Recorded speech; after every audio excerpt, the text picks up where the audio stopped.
Bobbing along,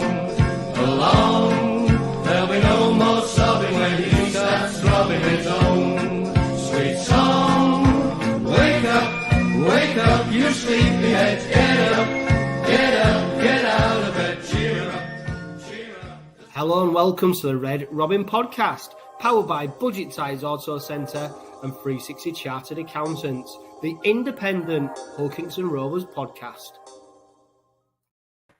Hello and welcome to the latest Red Robin podcast weekly, and thank you for tuning in. We've got another humdinger of a show lined up for you this week as podcast regulars Graham Turner and Karl Smith join me to dissect the Robins' comprehensive victory over Wakefield Trinity. We'll also discuss incomings and outgoings as Will Dagger and Corey Hall trade places, plus Lawrie from the Lioners View Twitter account joins us later on to help us preview Rovers' round 7 home fixture against the Leeds Rhinos. And there is an update on all the latest goings on at Craven Park. Another packed episode of the Red Robin Podcast Weekly. Karl, Graham, great to have you on board once again for the podcast. Graham, before the Wakefield game, there was a lot of noise about the pitch. Seems to be a lot of background noise, didn't it? Obviously, Willie Peters concerned, quite rightly so, putting player welfare at the front of his mind. Thankfully, we've not seen any injuries or any gashed knees or anything like that as a consequence of it. But Graham, you're in the pitch world. Just very briefly tell us about hybrid rugby football pitches. Yeah, evening, John.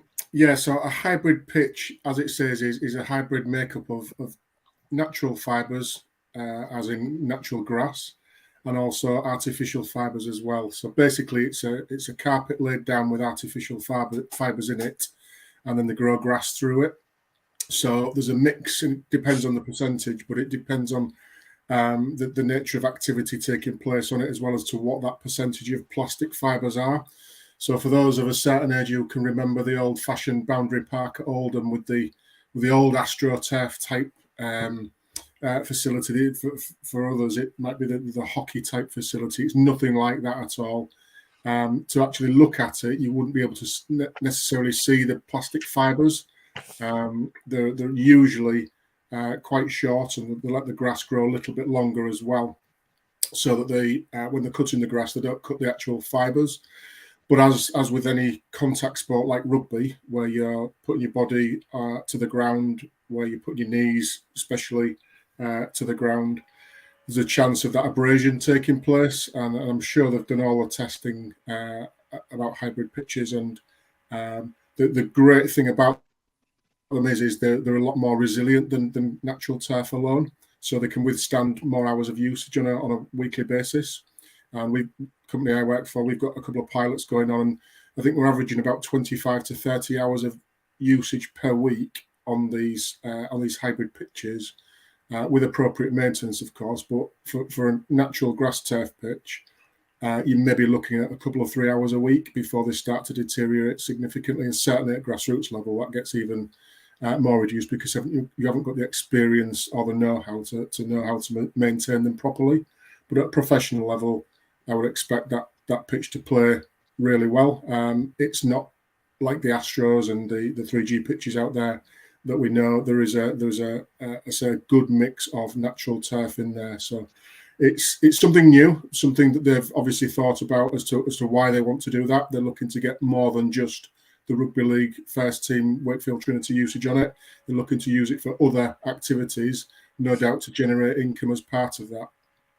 Yeah, and when Robin supporters are in the East Stand, West Stand, North Stand, looking out from the Craven Street on Friday, they'll notice that the pitch will be looking in tip-top condition, because I know Rovers themselves have been doing their own pitch works during this period. So it was Grounds Week last week, and I think Anthony Brockwell, head groundsman at 𝗕𝑘𝑖NGS and Rovers, deserves a lot of credit for what he's done with the pitch at the moment, because for me, it is up there as with one of the best pitches, if not the best in Super League. And it does have a lot of usage as well. You know, it's not just sat empty, idle while there's no games going on. They use it for training. They use it for lots of other things. So anyway, that's pitches. Great to see so many people tuning in, especially on YouTube. Foxy100, great to have you. Michael Morton, Craig Eskerett, Derek Barkham, Kai Bartlett, John Chambers tuning in for another Rugby League fix. Great to see Scottish John on there.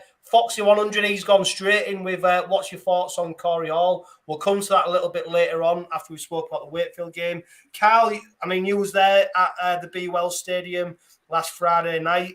It's fair to say Rovers supporters weren't very confident pre-game, was they? You know, we're on the back of a three-game losing streak. Wakefield, not traditionally a happy hunting ground for the Robins, but we put them aside with ease in the end, didn't we, Karl? Yeah, most definitely. In recent years gone by, you know yourself, Chris, we've been stood there a number of occasions over the last few years and thought, you know, we're not going to get great much out of this game. And to be honest, I was fairly confident because even though we've lost, you know, the last couple in the row, like Willie Peters has said, the last few weeks we've always been in these games and competing in these games. So without sounding so confident, I was fairly confident that we could get some out of the game. I didn't think we'd put that many points on them because it was a very wet night. But what I would say is, you know, they've defended well Rovers, and when they did get to the end of the field, 9 times out of 10 they made the right decisions, repeats, etc. Managed to get the points. So yeah, it was definitely a performance to build on now. Yeah, and fantastic travelling support at Wakefield. They reckon there was 900 to 1,000 Robins fans there, which is fantastic support, and it'll definitely help Wakefield's coffers, no doubt. Graham, a little bit of adversity going into the game. Obviously, we suffered the 3 HIA failures at Catalan.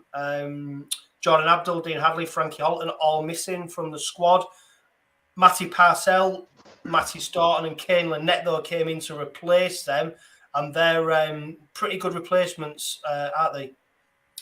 Absolutely, in terms of names, not necessarily like for like positions, but yeah, it's always good. I think when we can see the value and depth of squad that we've got, and I think that was a perfect example of 3 out, 3 in, and we didn't notice a difference. Whereas you sort of flip that round, and especially with Wakey, for example, they're doing it tough with injuries at the minute, and I know 1 or 2 others are, but it always starts to bite at this time of the season when the sort of weekly rounds really kick in and the grind kicks in, how you can manage in that adversity with suspensions, with injuries. And I think so far with our squad and the depth we've got, the 2 or 3 times where we have had some adversity in terms of squad rotation, the players that have come in, we haven't noticed a drop-off in quality, which sometimes happens.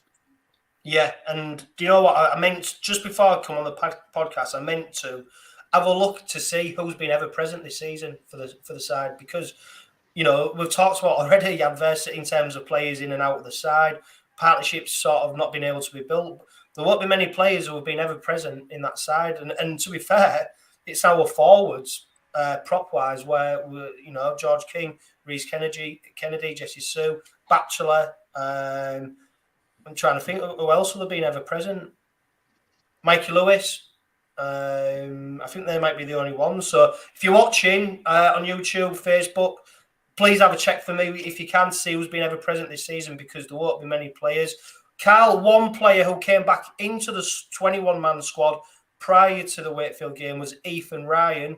Willie Peters resisted the urge to put him back into the side. He kept Lewis Senior there. Is that the right choice for you? Because for me, Karl, I think Lewis Senior's come in and he looks pretty steady, and he steadied the ship defensively on that right edge for me.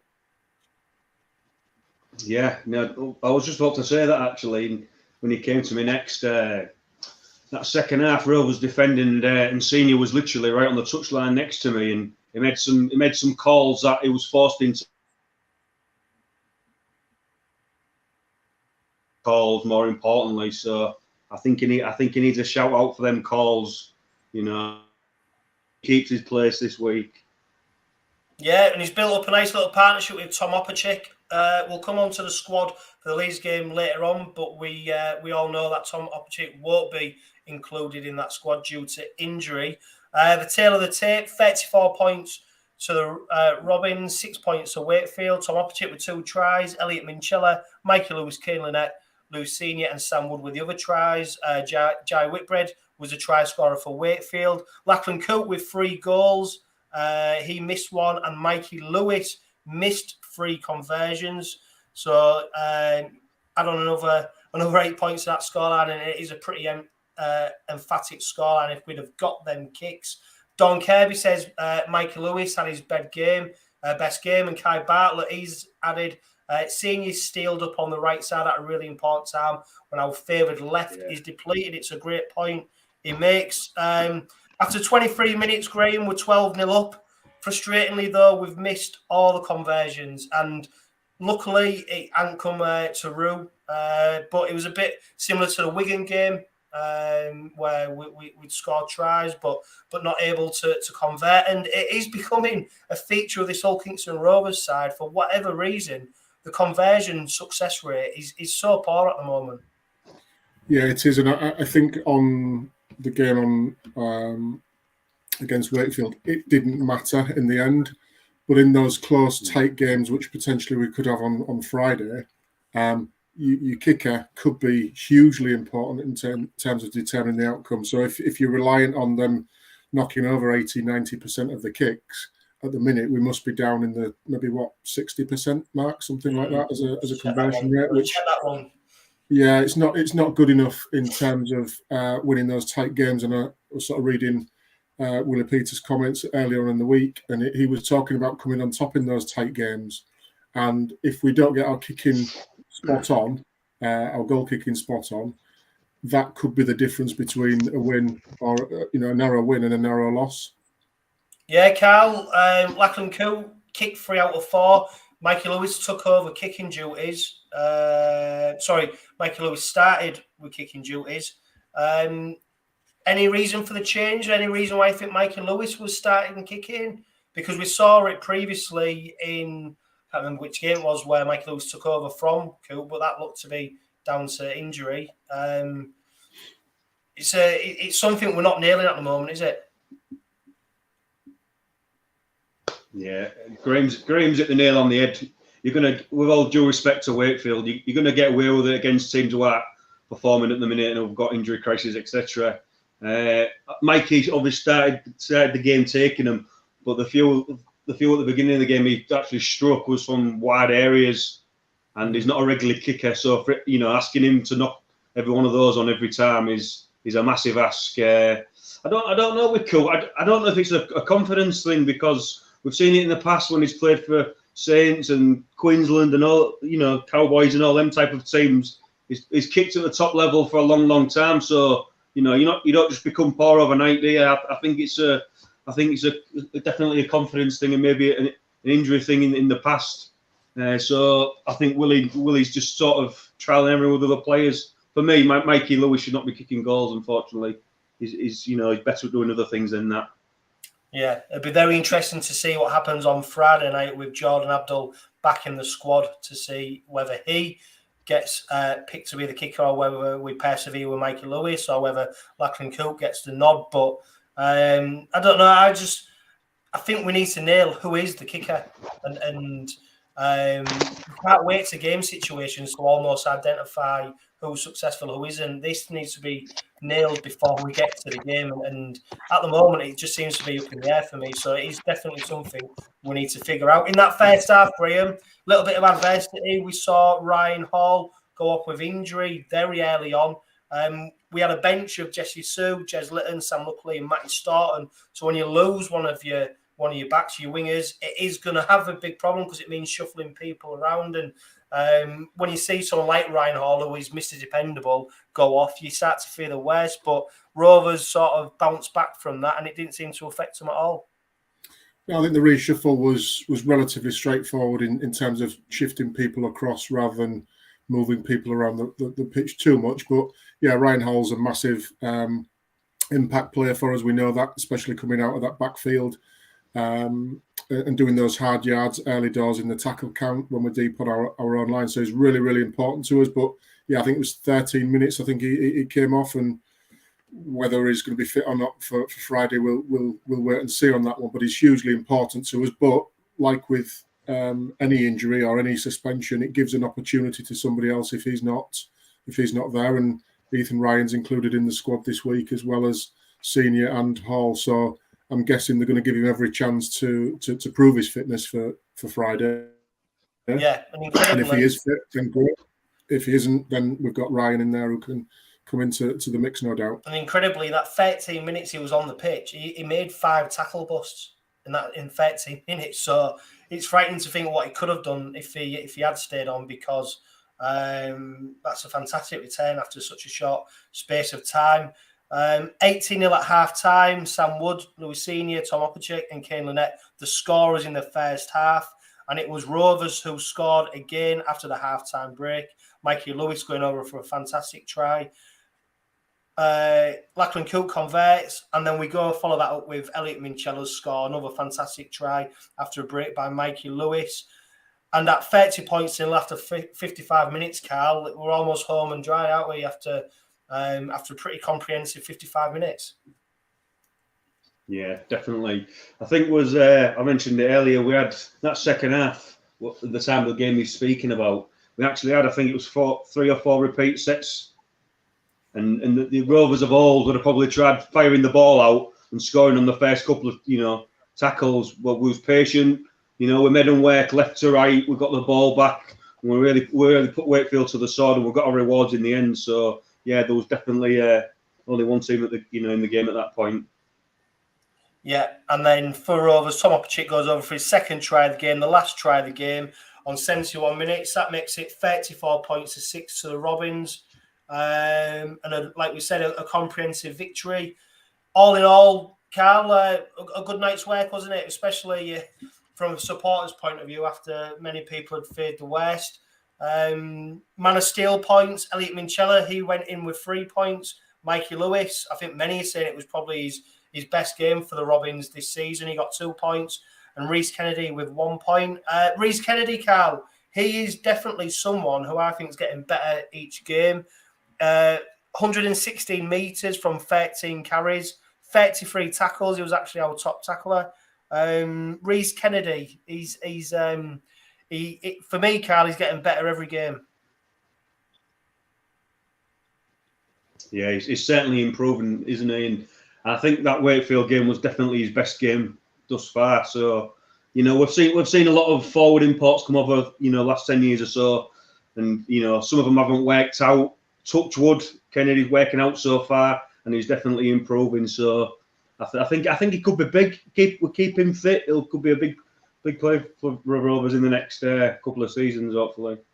Well, Graham, it'd be fair to say, wouldn't it, with Rhys Kennedy and 𝗕𝗔𝗄𝗃, we seem to have already got more value out of them two after 6 rounds of Super League than we did out of 𝗵𝗵𝗿𝗃 and Corbin Sims in the 2 years that was at the Robins.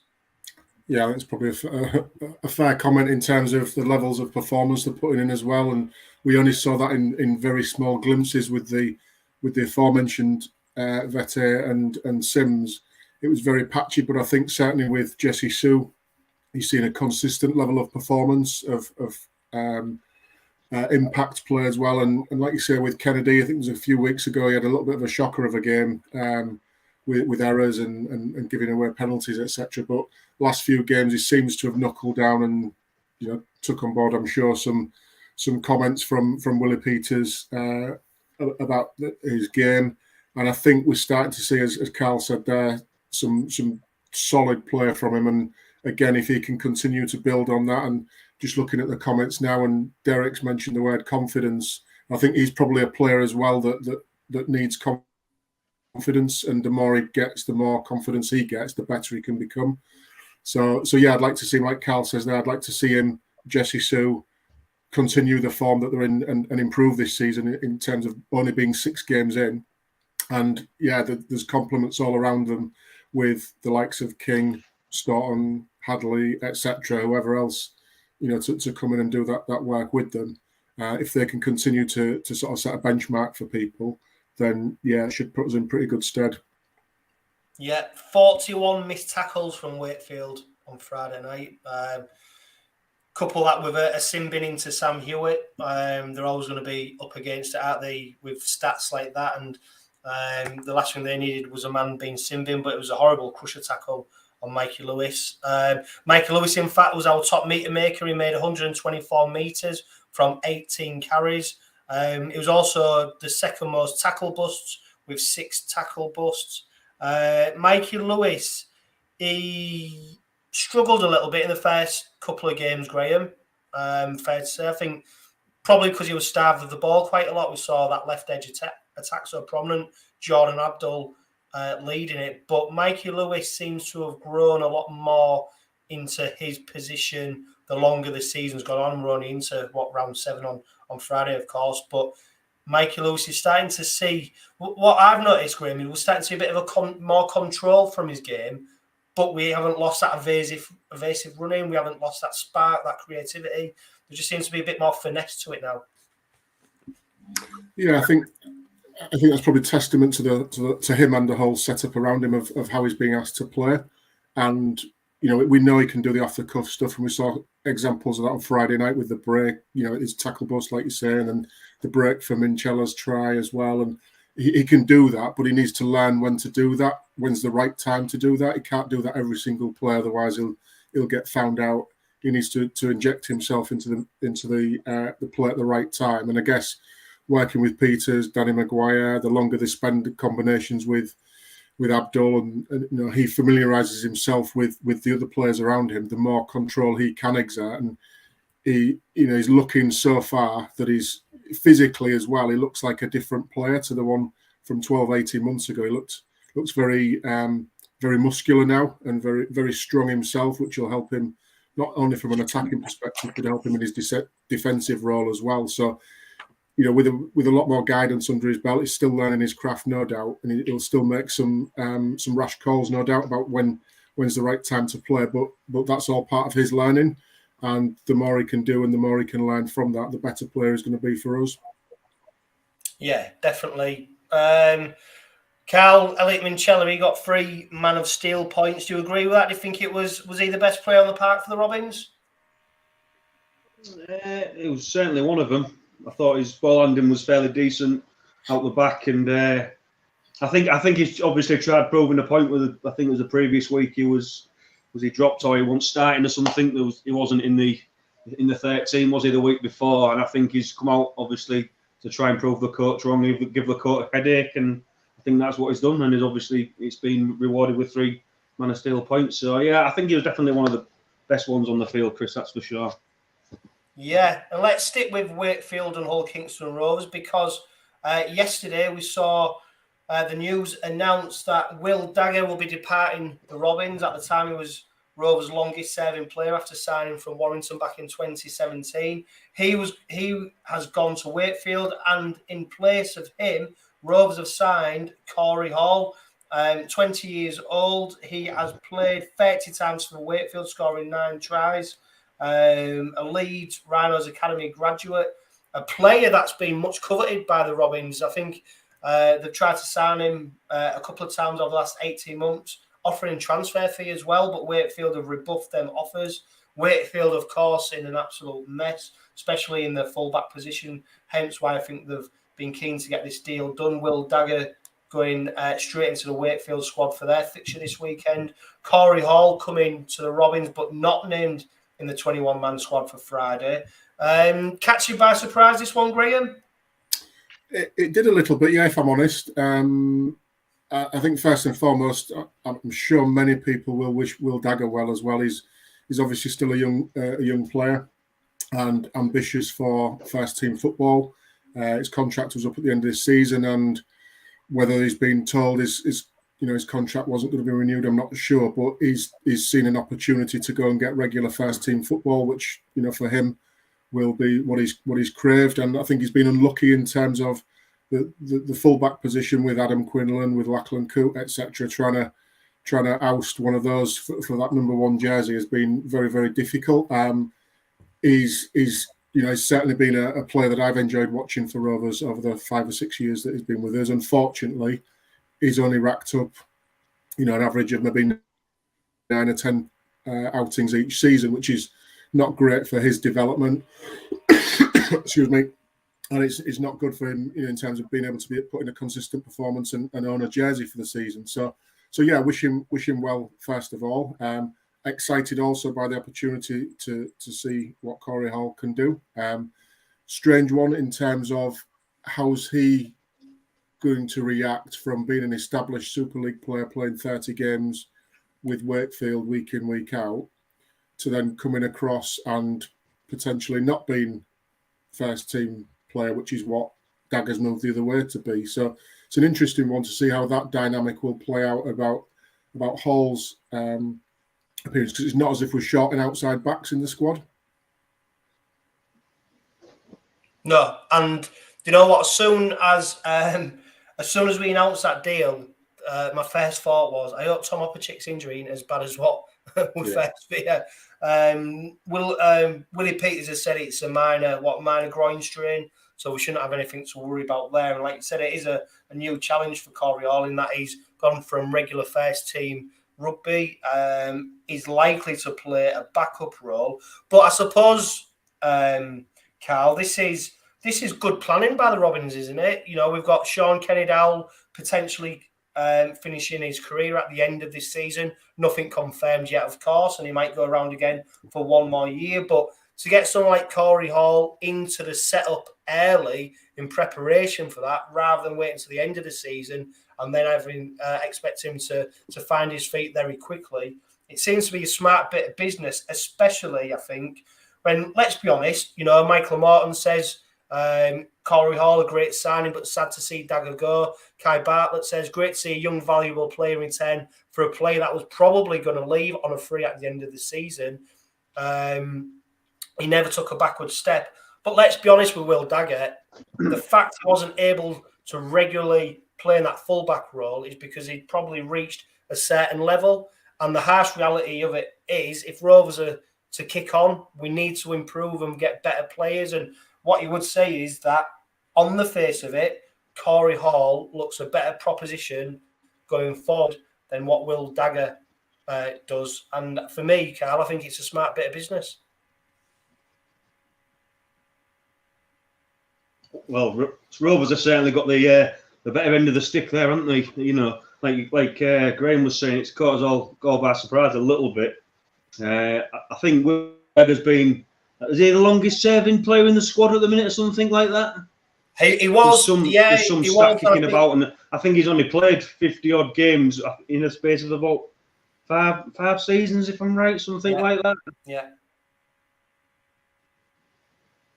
Yeah. So there's no doubt that Will Dagger, as well as he's done for the Robins, and he's been a good professional player. He's only ever been cover for a fullback or an half position, hasn't he? So.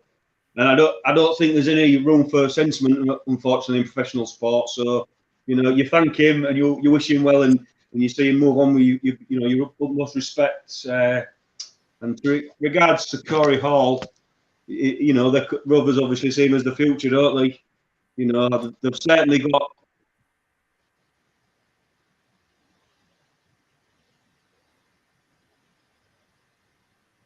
Yeah, you're just cutting out a bit there, Karl. But Graham, I suppose one of the features of Will Dagger is that, one of the reasons we didn't see him out on the pitch enough times is his injury record.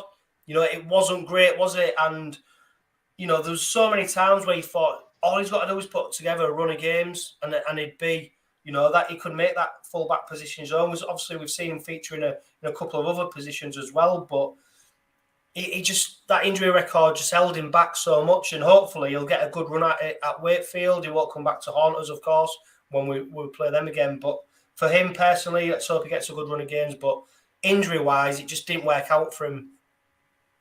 Yeah, and it's he's only, I think he's only still 24, 25 years of age himself, so he's young, but he's come into those formative years where he needs to be playing regular rugby, and if he can get it at Wakefield and put himself in the shop window for future contracts, fair play to him, go for it. But yeah, to have the record of injuries that he's had over such a relatively short career so far, if he can stay injury free, I'm sure he can make impacts for clubs out there. but unfortunately, it just didn't quite work out. Everybody was wanting it to see a young player be given that opportunity, but it just, for whatever reason, injury-wise, it just didn't quite work out with him in a Rovers jersey. Yeah, very interesting. And he's only 24, so he's got plenty of rugby ahead of him. Don Kirby makes a great point, though. Corey Hall is a great prospect and will now be able to develop under SKD. And, he's got a good run under the tutelage of Sean Kenny-Dowell, one of the best centres in Super League, without doubt. He's if you wanted to go under somebody's wing, Graham, and play in that centre spot, Sean Kenny-Dowell is someone definitely who you'd want to go under. Yeah, I think there's a couple of examples like that, and you look at PLT as well with Lachlan Coote and that sort of mentor opportunity that there is there for the I'll call them kids because they are to me, but the opportunity for them to learn from not just good players, but players who have played at the highest levels, who are absolute professionals, and even not the way they conduct themselves on the pitch, but how they conduct and look after themselves off the pitch. So being in and around the SKDs, the Ryan Halls of this world, any young player can't fail to benefit from their wisdom of being a professional rugby player. And then coupled with that, the example they set on the pitch as well. If he can emulate, half what SKD's done for us in a Rovers jersey, then and develop from that, then I'm sure we're going to have a cracker of a player. But yeah, that succession planning, I think I've talked about it on this podcast back in the last season. That whole left edge is susceptible to this over the next 12 months or so. So planning for it now and getting the right players in who fit the mould and giving them the opportunity to spend the time with those seasoned, experienced pros, I think can only do them good.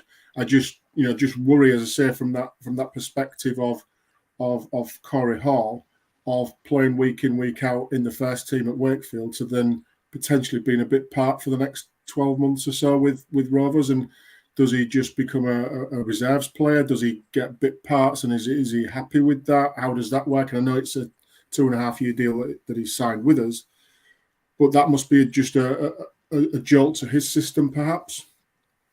Yeah, and Adam Wadford on Facebook makes a point, and it's probably something to cover in another podcast, and it's about young players at Hull Kingston Rovers and producing our own young talent, and whether players get a chance, etc., etc. So it's something we should, speak about in the future, because it's a great point what's made.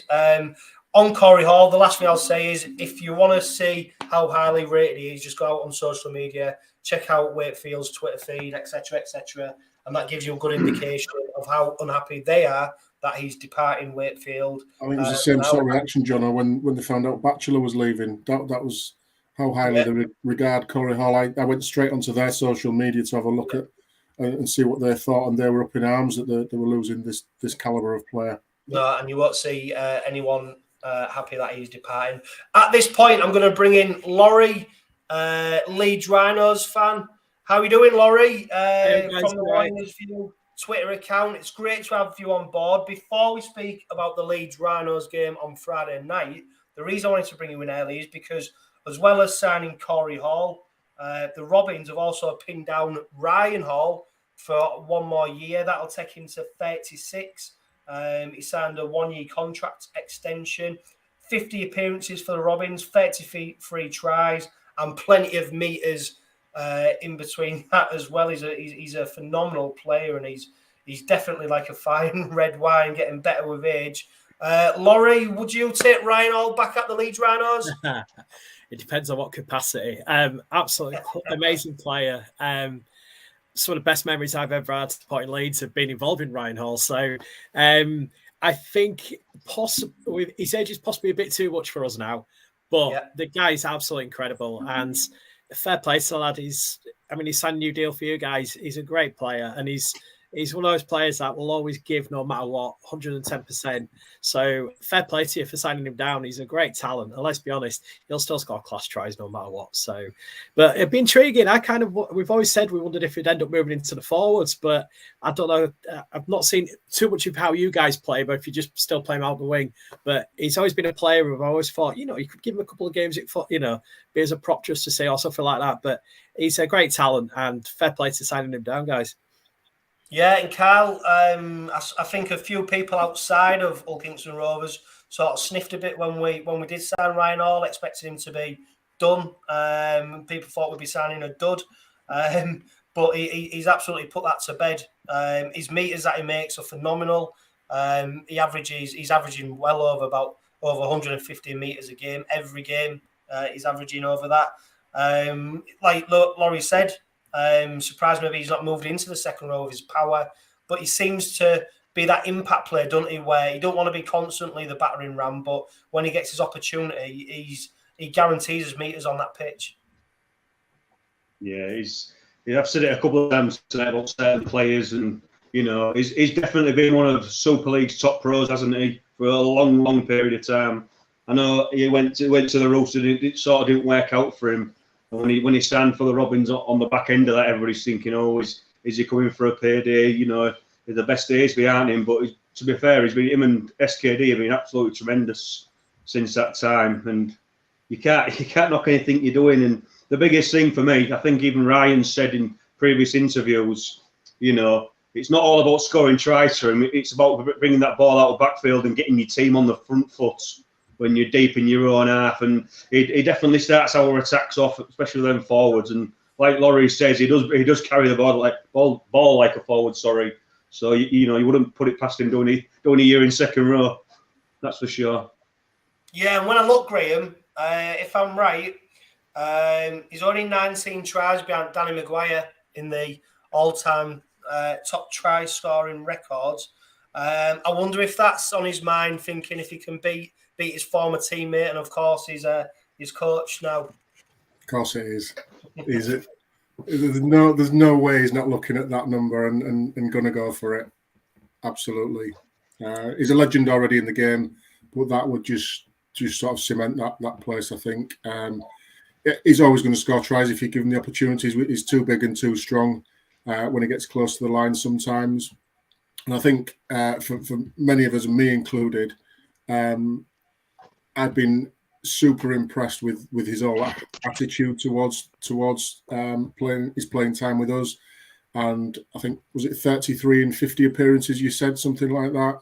That's not bad going at all for any winger, whether you're 35 years of age or 20 years of age. You'd take that sort of record from whoever it was. Yeah, definitely. Right. Well, we'll wait and see see if he features on Friday night. Of course, picks up that injury against Wakefield Trinity. He is named in the 21-man squad for Friday's game against Leeds, but Willie Peters already admitted he's a bit touch and go, so it'll be very interesting to see if he lines up, and it'll be very interesting to see who his replacement is if he doesn't. Lawrie, I'll start with you. Leeds Rhinos, 7th place in Super League. Sum up the season so far as we go into round 7 for the Leeds Rhinos. Absolutely mental. It's certainly been an interesting one. One minute we can be playing absolutely bonkers rugby and scoring tries for fun, and then next minute we're making absolute horror shows. So it's a kind of weird one. We're kind of relying on our halfbacks to actually our halfbacks to perform, and when one of them does, we end up being amazing. So it's been a bit hit and miss. Obviously, it was lovely to turn over the champions at their home ground. That was an absolute delight. But yeah, our season's been very hit and miss, and Saturday was it was a good performance, and I think it kind of set in stone that when we do perform and get the things right working, we can do quite a good result. We can get a good result, I should say. So I think Friday night is going to be very interesting.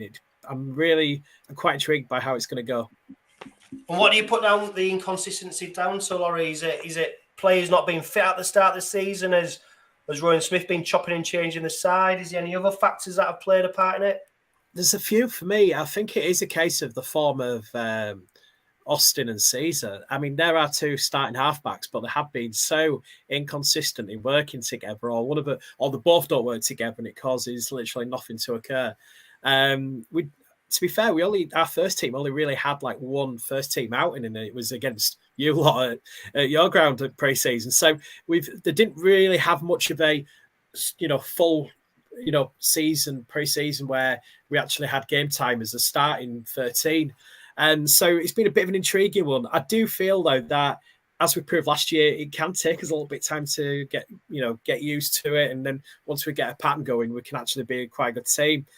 But I do feel like Rowan Smith is not afraid to make changes, or he's not afraid to tell players, go do something different. So, yeah, I think hopefully, no offense to you guys, if we win on Friday, it could kickstart our season with having 2 wins on the trot. Otherwise, it could be an interesting period going into Easter where we could be looking at ourselves going, what we're doing here, guys, what's going on? So we shall see. Yeah, and it seems to be a common theme at the moment where Graham, I think most supporters of Super League teams are almost pinning the hopes on if we can get a string of games, a string of wins, 2 wins on the bounce, it'll almost propel us forward. But we've seen out with Graham with so many sides in Super League this season, there's inconsistency across the board. Yeah, you look at the table as it is, and there's many teams on 8 points, 6 points, 4 points in them. I'm sure, like I said a few minutes ago about those close call games, that everybody's looking around at this stage and thinking, we should have won that game, or we were lucky to get away with that one. So if you can put that run of 3-4 games together, it will catapult you at the table, because everybody else has been relatively inconsistent. Even the Saints are being inconsistent, which is sort of unheard of at this stage. And the inconsistency of Warrington keeping winning is bonkers as well. So I think everybody's waiting for them to implode pretty soon. But yeah, if any team can put that consistent run together, which is, I guess, what everybody is striving for at this stage of the season, then yeah, the table could start to take shape in the next 4 or 5 weeks, and it could look quite different if certain teams get their act together. Yeah, the table is starting to take a bit of a shape, isn't it, in terms of who's top and bottom, but I think this season's still going to be topsy-turvy. If we look at the squads for Friday night, the big news, Lawrie, is 𝗕𝗂𝗍𝗂𝗓 coming back into the squad, obviously coming back from injury. James Bentley also coming back into the squad, and Luke Hooley. Do you expect them 3 to start? No. Hooley, I think, misses out. Don't think he's quite there just yet. He has been playing in some of the reserve grade fixtures. Bentley and 𝗕𝗂𝗍𝗂𝗓. I think 𝗕𝗂𝗍𝗂𝗓 is going to probably be on the bench. From what I gather, he potentially is on the bench. We'll see. Bentley's an interesting one, because who are you going to drop for him? He's a great player, but the forwards on Saturday for us are absolutely superb. So it's a kind of, if Rowan's going to chop and change, who do you drop who've actually played really well? Because it's like a case of Holroyd possibly getting dropped, Sam Walters. You might rest Sangare, who has been great so far. He's made really good impact to things off the bench. It's an intriguing one. I think for me, possibly Bentley may just creep on the bench. I'm not sure he's going to start on Friday, I don't think. No, and you've already mentioned Austin and Caesar, that when they fire, Leeds seems to fire. But who else has been the standout players for the Rhinos so far this season? There's been quite a few. Neil MacDonald, who he signed from Lee, who some Leeds fans were a bit, not disgruntled, but a bit like, why are we signing a League player, from the Championship? It's been absolutely superb for us. Mixture of playing on centre and at the wing, being class, got some absolutely great tries. There's been quite a few players. We've had almost like a new signing. Well, he's not new, but Tom Holroyd come back after 2 years. Good, strong running prop who's done really well for us so far this year. You've got the likes, I forgot his name now, the MacDonald who we signed, not MacDonald, sorry about this, guys. I'm trying to remember his name. One of the lads we signed from Wigan. MacDonald. Oh, yeah, it was one of them. Anyway, yeah, that's something. I thought my brain's gone. But yeah, so a young kid who we signed who's been absolutely superb, who's just been a grafter, and he's just gained yards and done really well. But there's been quite a few, but we're looking quite good this year in terms of when we get the ball moving, we're actually playing really, really well. But it's just when, for me, it's when our centre, when our scrum half and stand off just don't click or don't seem to want to work, then we'd just go down the pan. So if you guys can keep Austin or Caesar quiet, you could end up doing us on Friday quite easily. But it's if we do all right. And another thing that we've noticed is Reece Martin's been absolutely superb for us in the last few games. And on Saturday, he was playing at the centre. He was brilliant. He was looking world class. Admittedly, his kicking went absolute to pot, but on Saturday, an absolute blinder. So it depends. It depends what sort of structure Rowan Smith puts us in on Friday, because we could either end up playing really well, or it's going to be a case of making too many errors in the centre of the park, I think. Well, Karl, on that, I mean, Leeds 7th place in Super League. Of course, fantastic victories against the Catalan Dragons and St Helens. They've also lost to Castleford and Hull FC, two teams who are probably going to be fighting it out at the bottom of the table this season. So there's obviously something, like Lawrie's already said, something amiss about Leeds. Is this a Leeds side that strikes fear into you, Karl? Or has that victory over Wakefield sort of put a few worries to bed, and now it's a time for the Robins to kick on? No, I don't. Me personally, I don't. I respect Leeds like I respect any other team that you play against, but I don't fear them like I used to fear them 7-8 years ago for obvious reasons. They have obviously got some good individuals, and I think what Laurie's saying in terms of being inconsistent is down to them individuals not performing individually or as a team. They've got strike players all over the park. Austin, Caesar, when he turns up, he goes missing in games at certain times. I watched the game on Saturday. Austin was probably their most dominant half and dominant player on the pitch, and hence why he had the man of the match. But I wouldn't say I feared them, but they're probably in a situation Rovers was in last year where there was a little bit erratic sometimes with the ball in hand. And I think if they can, like Lawrie was saying, if they can work to some form of structure without being too erratic and throwing everything from the kitchen sink at the opposing team, I think they will cause us problems. So yeah. I don't fear them, Chris, but I respect them in the same manner. Graham, when you look at Rovers squad news, of course we've already mentioned Dean Hadley, Jordan Abdul, Frankie Holton all come back into the squad after missing the fixture against Wakefield. A big miss is Tom Opperchick. He's not named in the 21-man squad, as is Aydin and PLT. Corey Hall as well, new signing, like we've already mentioned, not included. We're already missing one centre in Sean Kenny-Dowell. Tom Opperchick is another centre who we're missing. Two names who would probably be the first on the team sheet at the start of the season. Where do you see us covering Tom Opperchick on Friday night, Graham?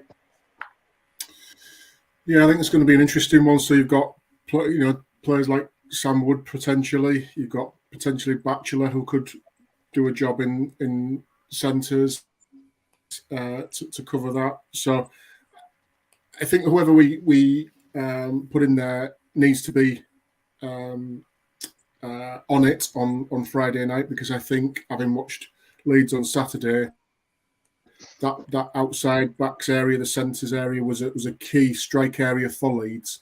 So whoever comes in, and I think I agree with Lawrie completely that Martin was excellent on Saturday when I watched him, and caused all sorts of trouble down that left-hand side.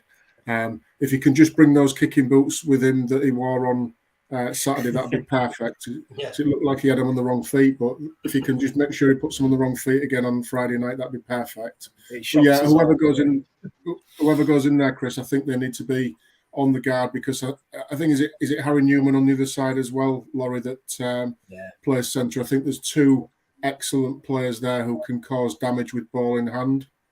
I mean, and then if you throw into the mix as well, Graham, if Ryan Hall is a doubt, as we're led to believe, I mean, Ryan Hall, Tom Opperchick, Sean Kenny-Dowell, Ethan Ryan, if he doesn't feature, that's your starting centres and wingers at the start of the season, and we're potentially none of them will be playing this weekend. It's a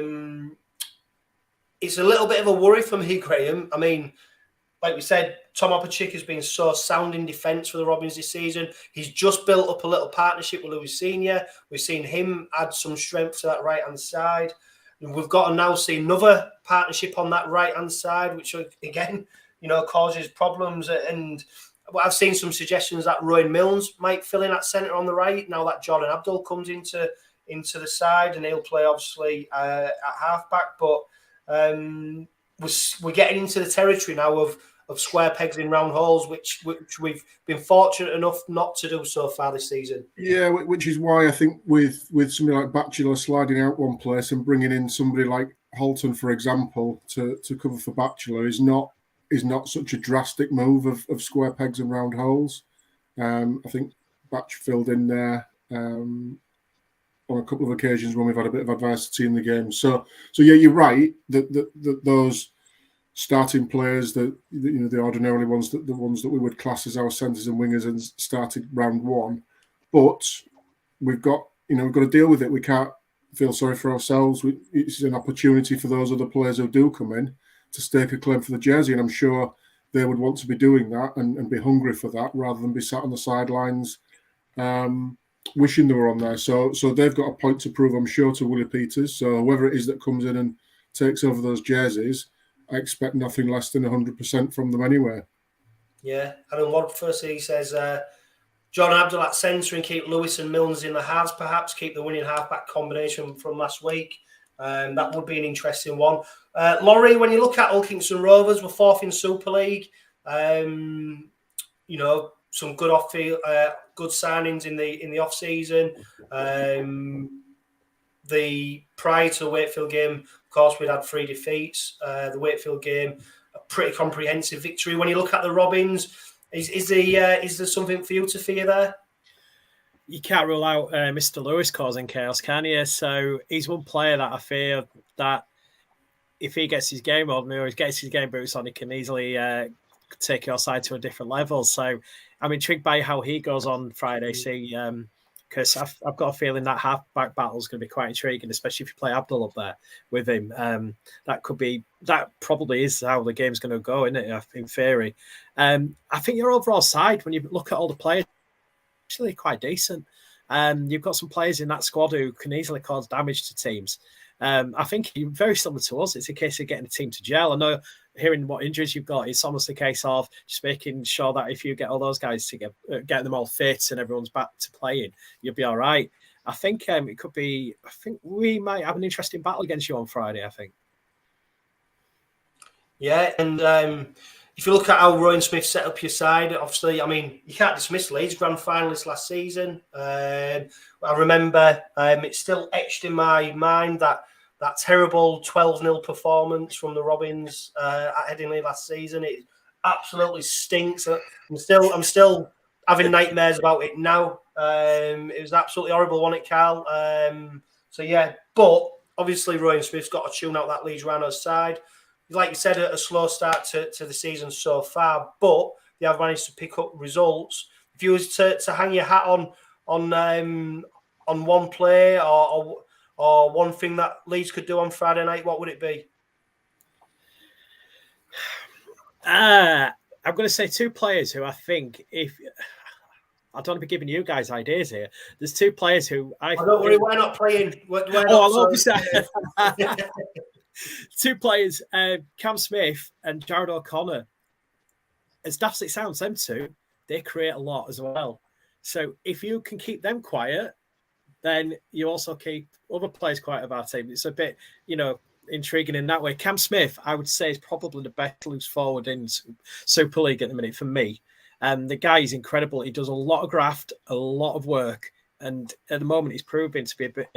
If you don't already know, there is the Cam Smith Appreciation Society on Twitter, which is getting quite put out there, and he's noticed it as well. So yeah, he's a player which I think could be, if he has a good game on Friday, could be the man of the match. Yeah, Graham. At the moment, we concede on average 18 points a game, and on average we score 22 points a game. What does that tell you? Yeah, it's going to be 22-18 on Friday. No, what it does tell me, John, and I've sort of mentioned it a couple of times already, is we've been involved in some close games and we need to ensure we come out on top of those. And I'm predicting a relatively close game on Friday as well. And we need to do enough to make sure that we get the 2 points out of that, whether it be through our kicking, whether it be through our decision making, whatever it is. This is one of those games where if we've got ambition to be that top 6, top 4 come the end of the season, we need to be beating teams like Leeds, as you said quite rightly, grand finalists last season and historical grand finalists. So they're a benchmark for me, and we need to start beating the teams like that consistent now for us to be giving ourselves the confidence to consider ourselves in that bracket of top 4, top 6 contenders.